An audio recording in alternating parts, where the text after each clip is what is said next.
Excellence, Monseigneur José Amelino Betancourt, nonce apostolique au Cameroun et en Guinée équatoriale. Excellence, Monseigneur Jean Barra, archevêque métropolitain de Yaoundé, chers pères concélébrants, chers frères et sœurs en Christ, c'est un grand honneur pour moi de prendre la parole devant vous en ce jour spécial. Au nom du Conseil pastoral paroissial et celui des affaires économiques du sanctuaire Notre-Dame de Lourdes du Mont-Fébé, pour vous souhaiter une chaleureuse bienvenue en ce lieu saint, qui suscite davantage l'admiration de tous les fidèles chrétiens que nous sommes. Ce jour est un grand jour, une date inoubliable. En effet, nous célébrons aujourd'hui l'incrustation à nouveau à la grotte mariale du Mont-Fébé des fragments de la grotte de Lourdes de France.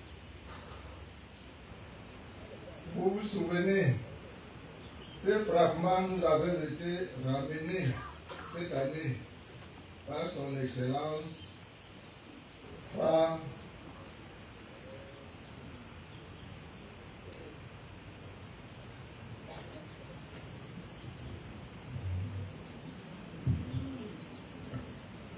Ainsi, la cérémonie de ce jour revêt un caractère particulier dans la mesure où l'incrustation de ces fragments est un événement qui arrive au moins tous les 50 ans.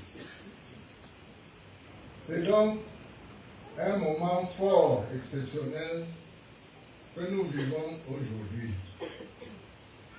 Dans ce lieu de prière qui, de par sa beauté et sa splendeur, suscite l'admiration de tous les fidèles de la ville de Yaoundé en particulier et des populations du Cameroun en général.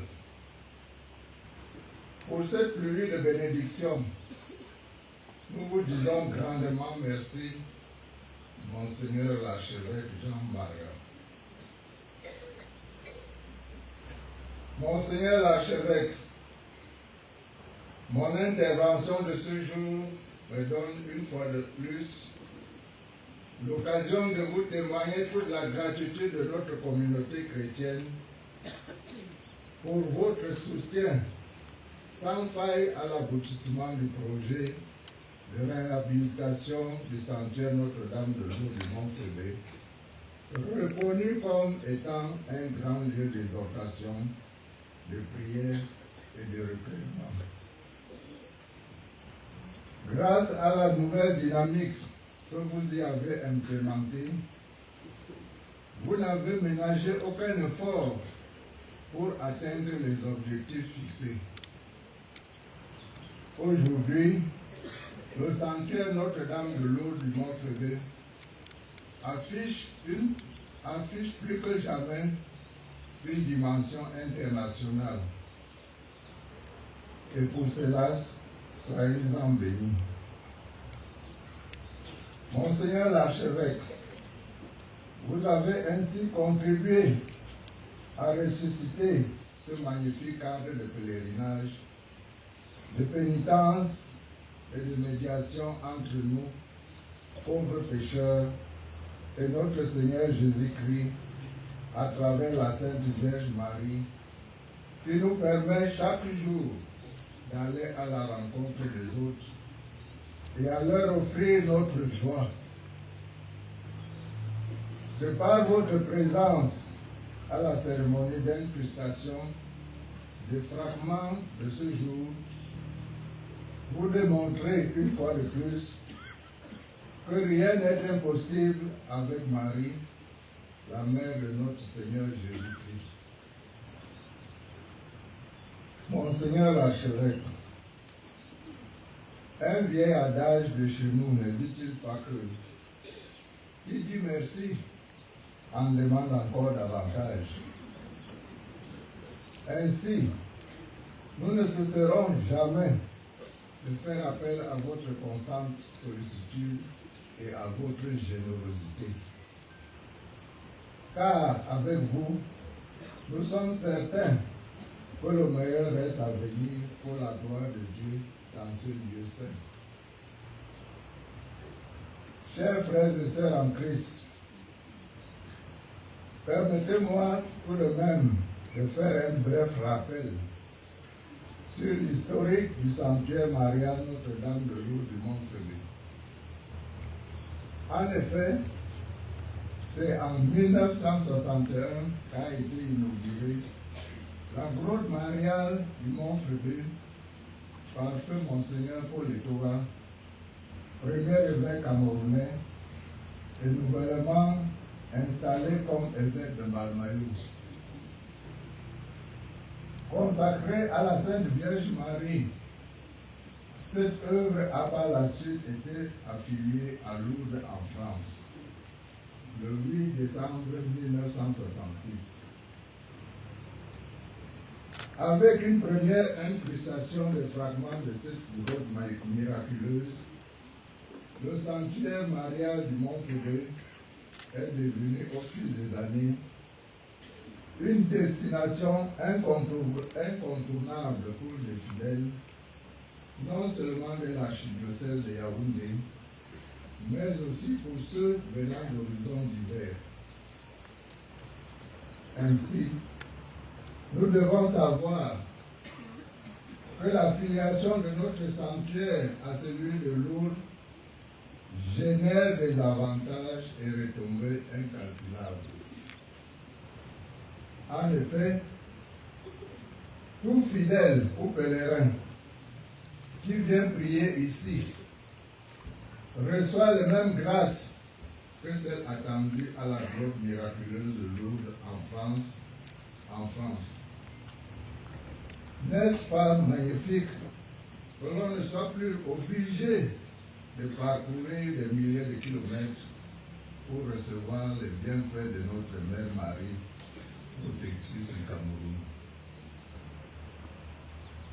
Chers frères et sœurs en Christ, nous voici donc rendus à la deuxième phase de réhabilitation du sanctuaire marial du Mont-Fédé. Les premiers travaux ont connu une trêve suite à certaines difficultés rencontrées au cours de leur réalisation. Avec l'arrivée d'un nouveau recteur, en la personne du Père Albert Somba, à qui nous souhaitons bon vent dans ses nouvelles fonctions, nous percevons l'impact de tout son dynamisme dans ce lieu de prière depuis sa venue. Père recteur, soyez le bienvenu une fois encore.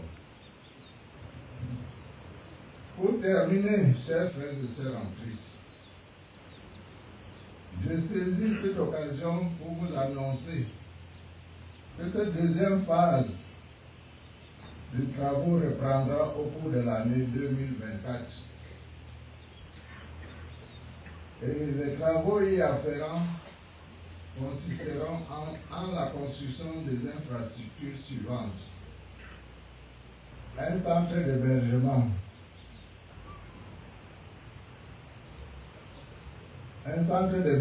de 20 places, de 20 chambres et 2 studios, une sacristie, une salle de réception de 100 places, une procure annexe et j'en passe. Une fois de plus, nous ferons appel à votre générosité qui ne nous a jamais fait défaut dans le passé. Chacun suivant ses possibilités. Monseigneur José Avelino Betancourt, Monseigneur Jean Barga, archevêque métropolitain de Yaoundé, chers frères, chers pères concélébrants, chers frères et sœurs en Christ, tout en vous remerciant pour votre présence massive, je voudrais terminer mon propos en souhaitant à chacun et à chacune d'entre vous une bonne fête de l'Immaculée Conception, un joyeux Noël et une bonne année 2024 par anticipation. Loué soit Jésus-Christ.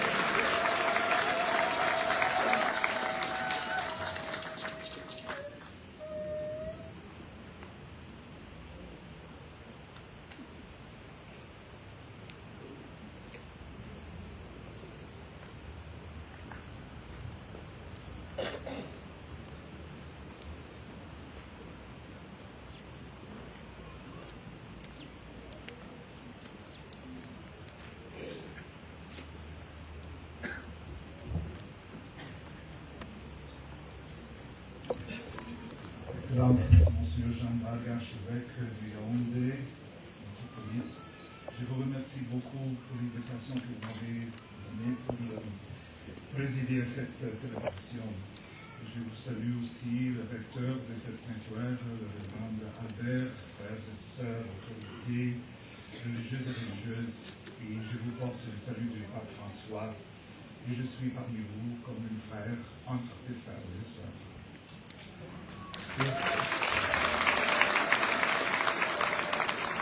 Et avec les alentours de notre Mère Céleste, quand on commence cette célébration, en nous préparant pour célébrer le Saint-Sacrement. Frères et sœurs, préparons-nous à célébrer le mystère de l'Eucharistie en reconnaissant que nous avons péché.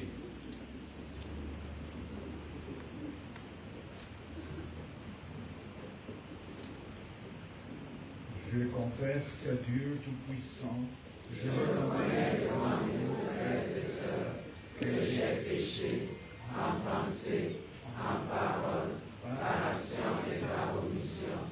Oui, j'ai vraiment péché.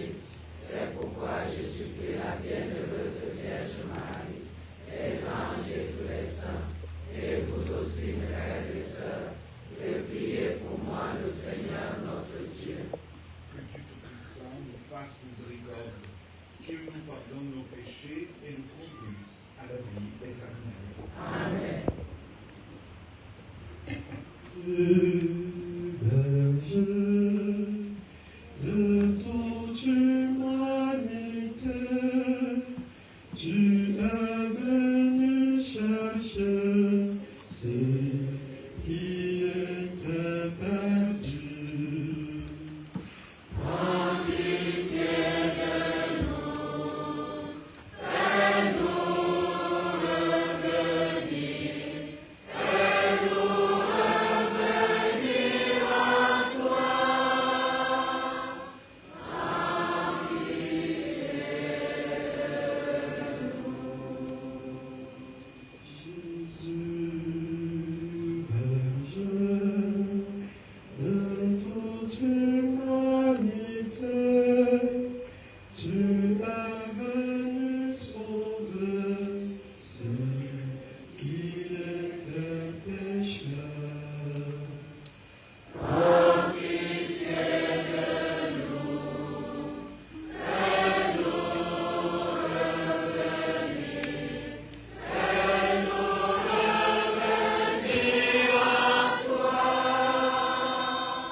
Prions le Seigneur. Seigneur Dieu, tu as préparé à ton Fils une demeure digne de lui par la conception immaculée de la Vierge, que tu as préservé de tout péché par une grâce venant déjà de la mort de ton Fils. À son intercession, accorde-nous d'être purs, nous aussi, et de parvenir jusqu'à toi. Father, you prepared the Virgin Mary to be the worthy mother of your Son. You let her share beforehand in the salvation Christ would bring by his death, and kept her sinless from the first moment of her conception. Help us, by her prayers, to live in your presence without sin. To our Lord Jesus Christ, your Son, who lives and reigns with you in the unity of the Holy Spirit, God, forever and ever. Amen.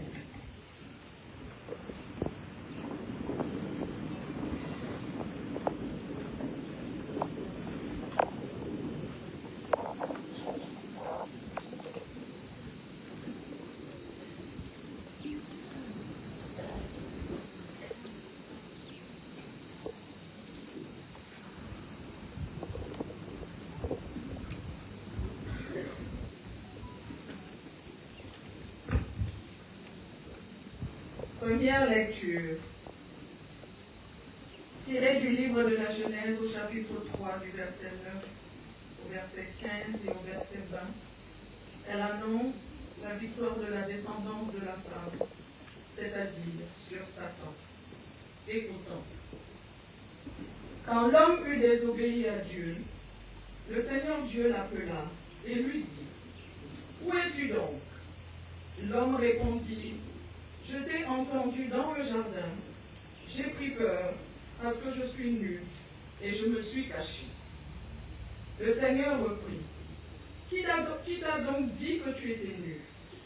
Je t'avais interdit de manger du fruit de l'arbre, en aurais-tu mangé? » L'homme répondit, « La femme que tu m'as donnée, c'est elle qui m'a donné du fruit de l'arbre, et j'en ai mangé. » Le Seigneur Dieu dit à la femme, « Qu'as-tu fait là ?» La femme répondit, « Le Seigneur m'a trompé et j'en ai mangé. » Le Seigneur Dieu, la femme répondit, « Le Seigneur m'a trompé. »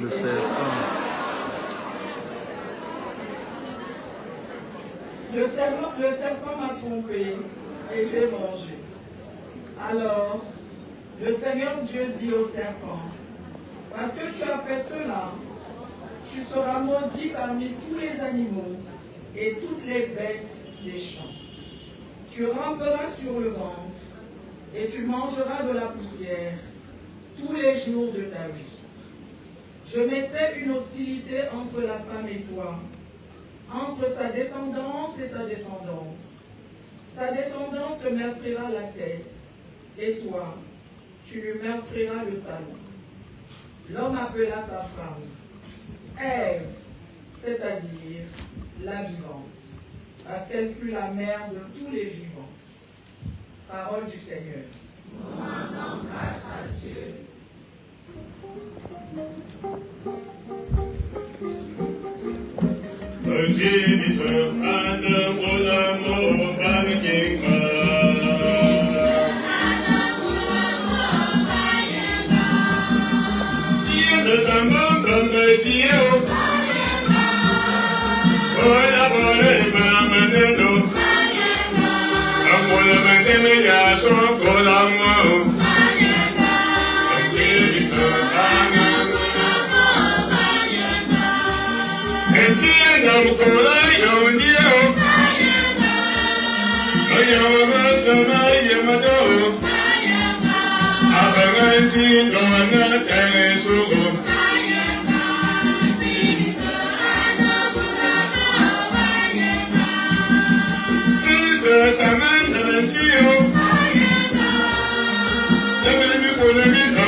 Second reading, Ephesians chapter 1, verses 3 to 6 and 11 to 12.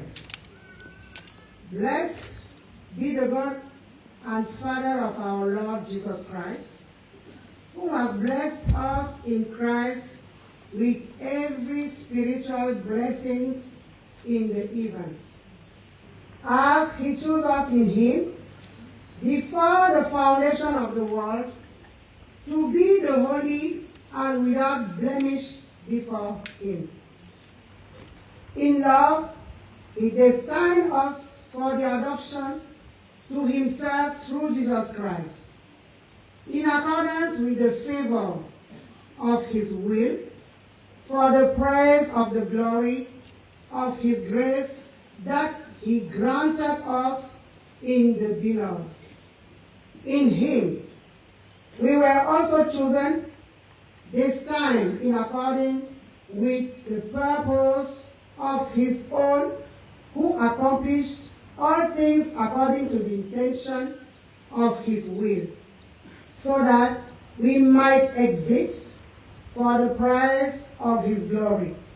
We who first adopted in Christ. This is the word of the Lord. Hallelujah.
Dominus vobiscum.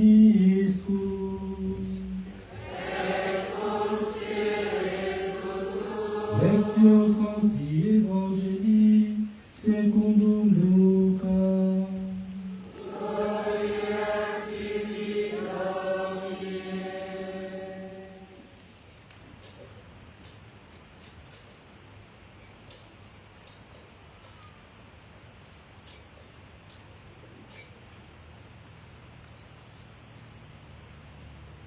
L'ange Gabriel fut envoyé par Dieu dans une ville de Galilée appelée Nazareth à une jeune fille, une vierge, accordée en mariage à un homme de la maison de David appelé Joseph.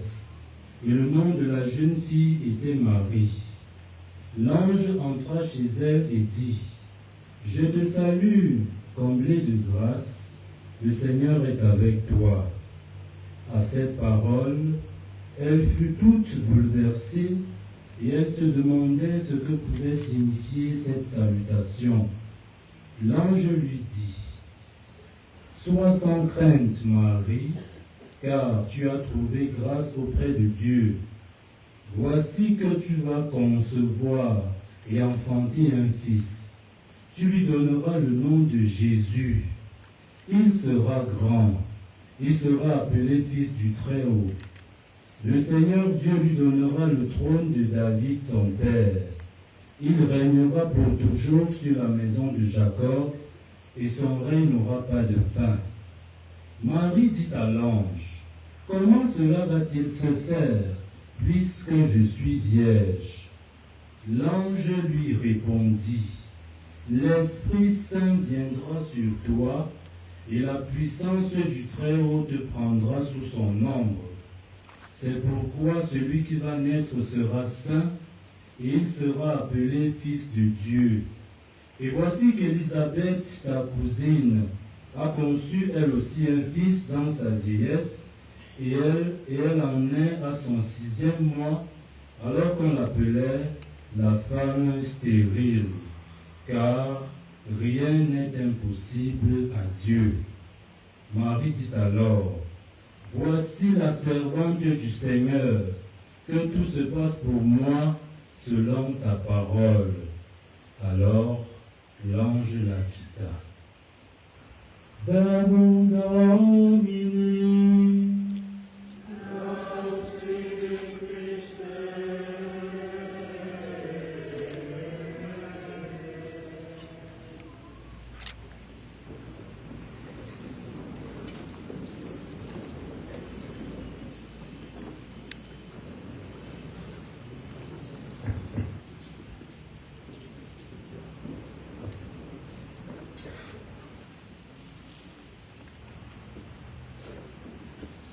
Excellence, Monseigneur, le nonce apostolique et les chers frères, merci d'avoir voulu prendre part à cette Eucharistie avec nous, ici, sur cette colline de Montferrand où vous habitez. Je puis dire en notre honneur à tous que c'est la première fois que vous acceptiez de célébrer une messe depuis votre arrivée récente dans l'archidiocèse de Yaoundé, et vous avez choisi l'Immaculée Conception pour le faire. Cela a un message.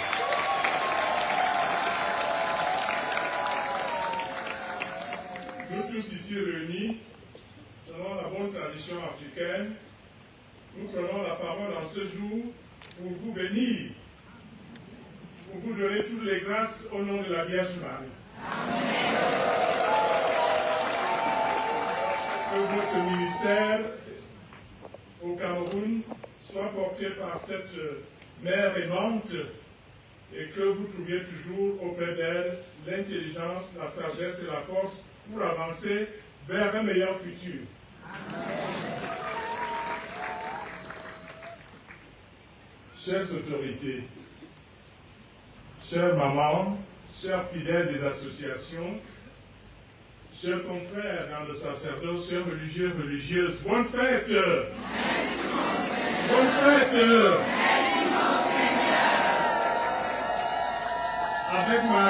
la joie, il n'y a pas la joie.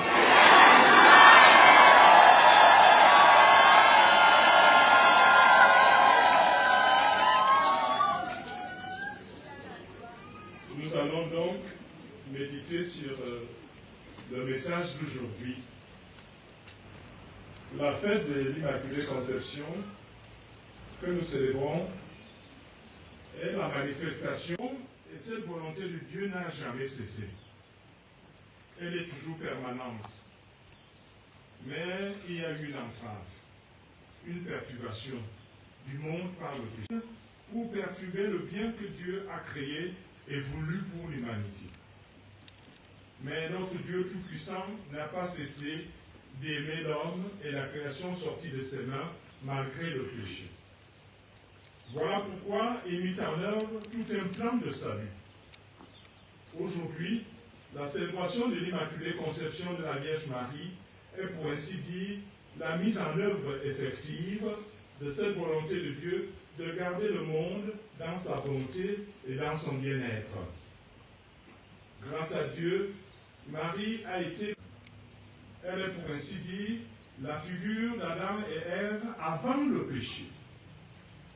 Elle est la création initiale de Dieu, pure et belle, sans tache et sans ombrage. C'est pour cela que dans l'Évangile, l'ange Gabriel dit « Je te salue, comblé de grâce, le Seigneur est avec toi. » C'est là tout le mystère de l'Immaculée Conception, qui marque par conséquent la volonté de Dieu de refaire le monde comme il a été tout au début. Marie vient donc réparer la faute, le péché, l'erreur de nos premiers parents. Marie est le signe et la preuve de la nouvelle création.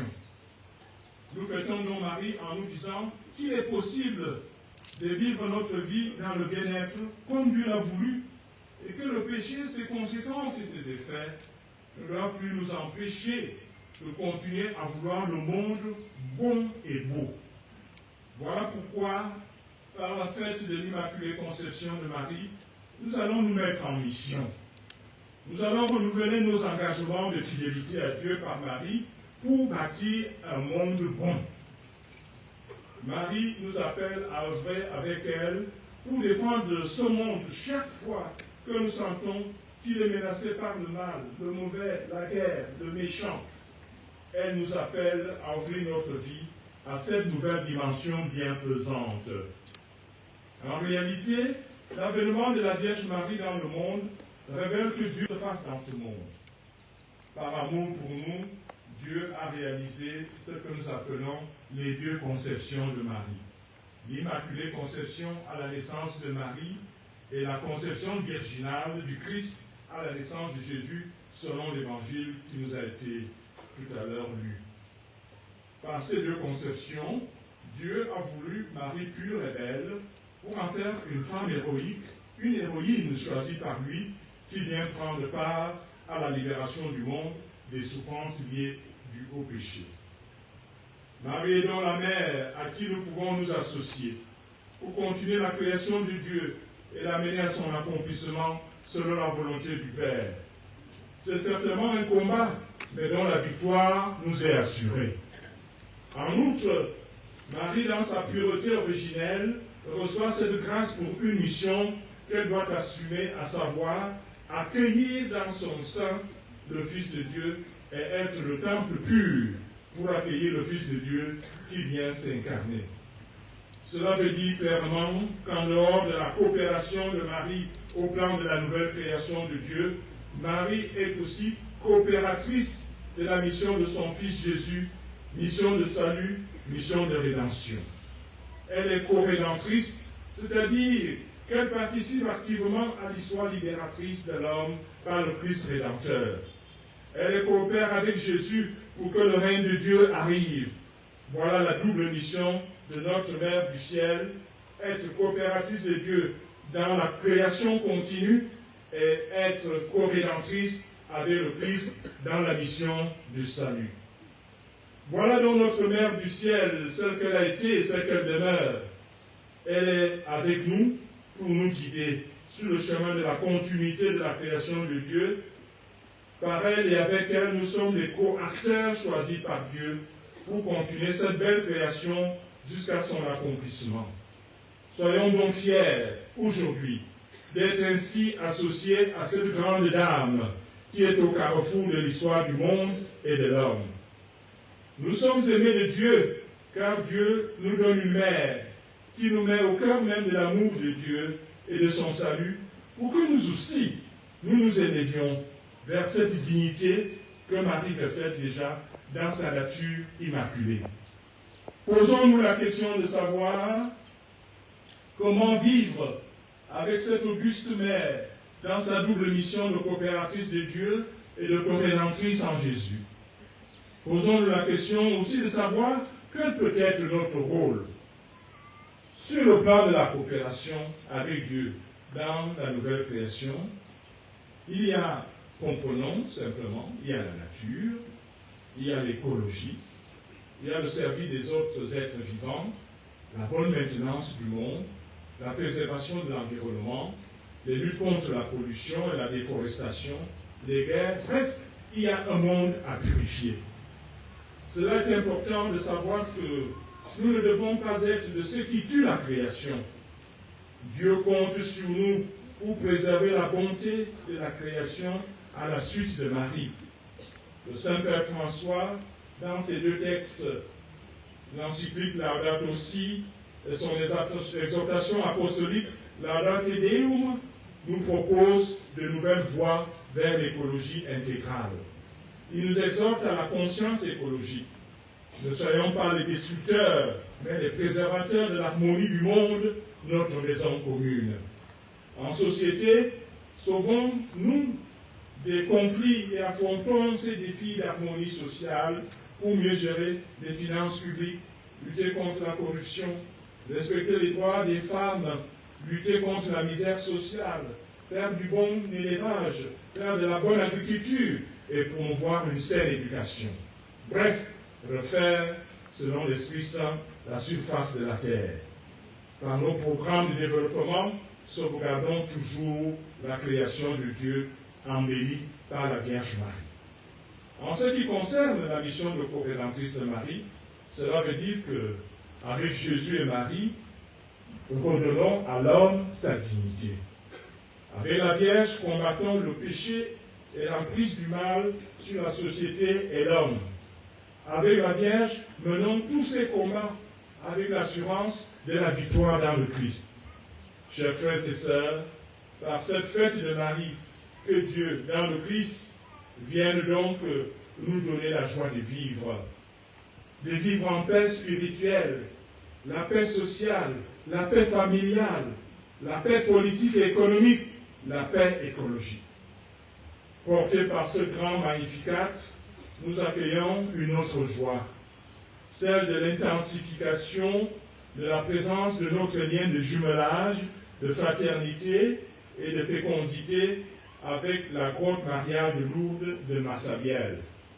En effet, nous accueillons un autre fragment des pierres de Lourdes qui nous a été donné dernièrement, ici même, par son Excellence Frère Alessandro de Francisis, grand hospitalier Grand Croix de la justice de l'ordre souverain militaire et hospitalier Saint-Jean de Jérusalem et de Malte, à l'occasion de son voyage, effectué du 1er au 6 juin au Cameroun, et marqué par une visite ici même au sanctuaire Notre-Dame de Lourdes du Mont-Ferreux.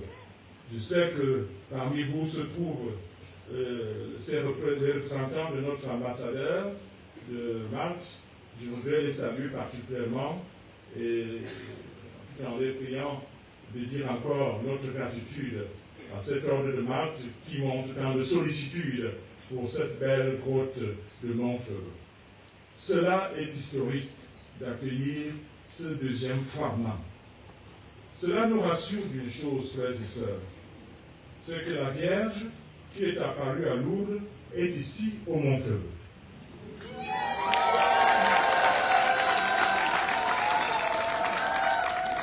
La Vierge qui apparaît à Lourdes et qui est au ciel avec son corps et son âme est ici au Montferreux. Ce sanctuaire marial, maison de la Vierge Marie, est la présence incontesté et incontestable de la Vierge Marie chez nous. Je ne veux pas vous dire comment profiter d'une telle présence. Je ne veux pas vous donner des recettes. Je vous dis tout simplement, venez et voyez. Venez et vivez.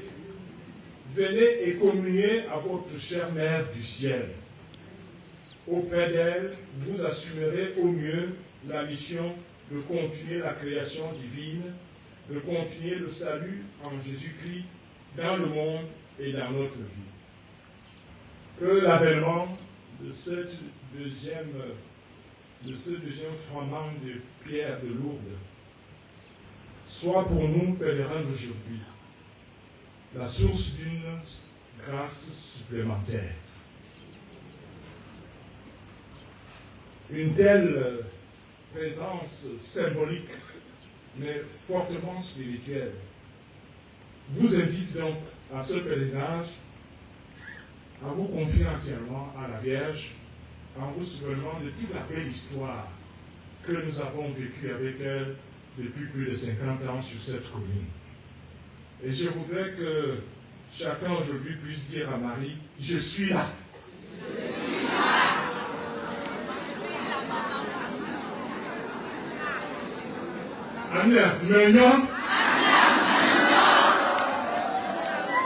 Et qu'elle nous embrasse avec tout son cœur et toute son âme.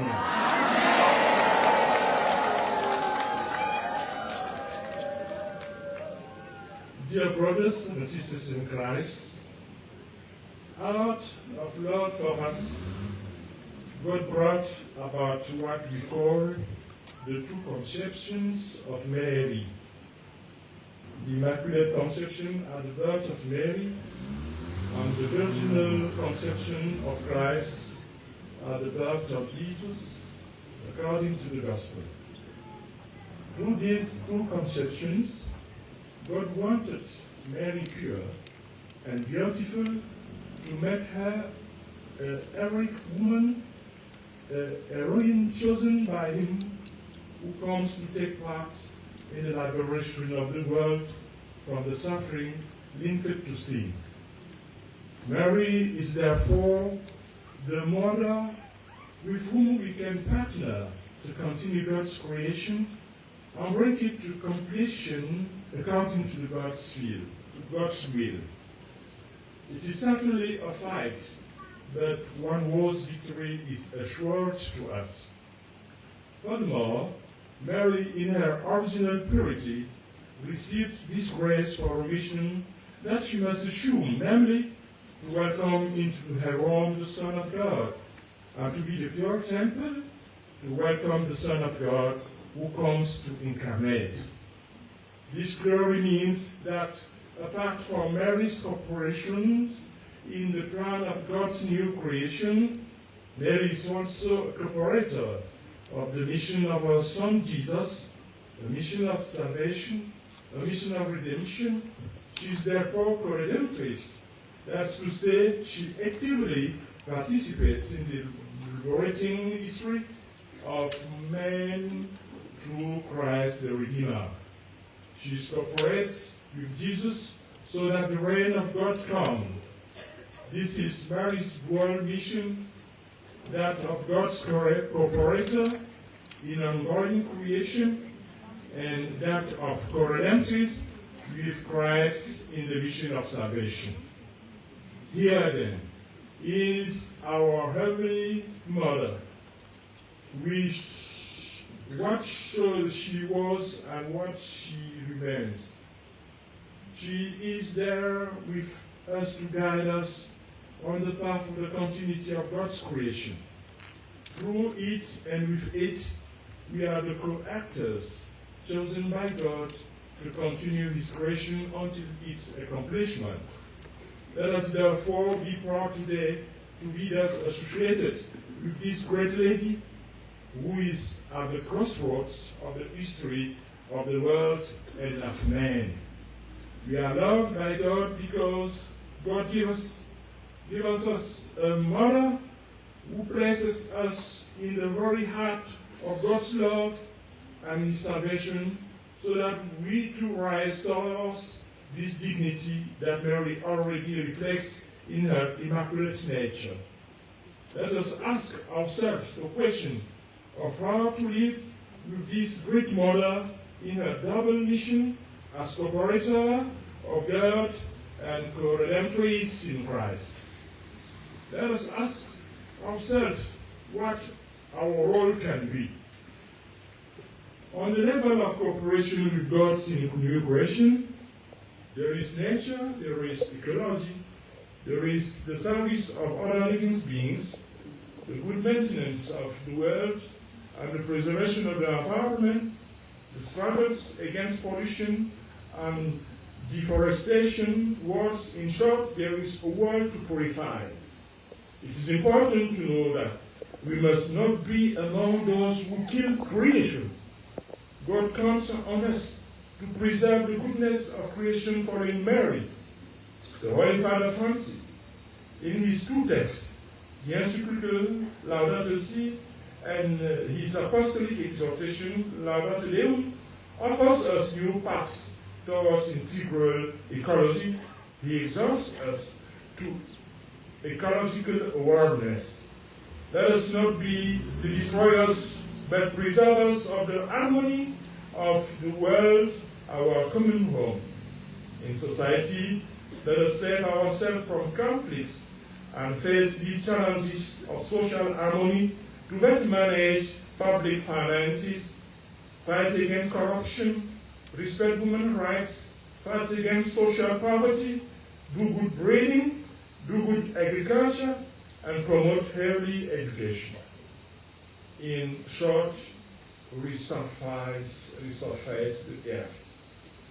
Through our development programs, let us safeguard God's creation embellished by the Virgin Mary. Regarding Mary's mission as co-redemptrix, this means that with Jesus and Mary, let us restore man's primary dignity. With the Virgin Mary, let us fight sin and the hold of evil on society and men. With the Virgin Mary, let us fight all these battles with the assurance of victory in Christ. Dear brothers and sisters, on this feast of Mary, may God in Christ come and give us the joy of living, of experiencing spiritual peace, social peace, family peace, political and economic peace, ecological peace. Carried by this great Magnificat, we welcome another joy, that of the intensification of the presence of our bond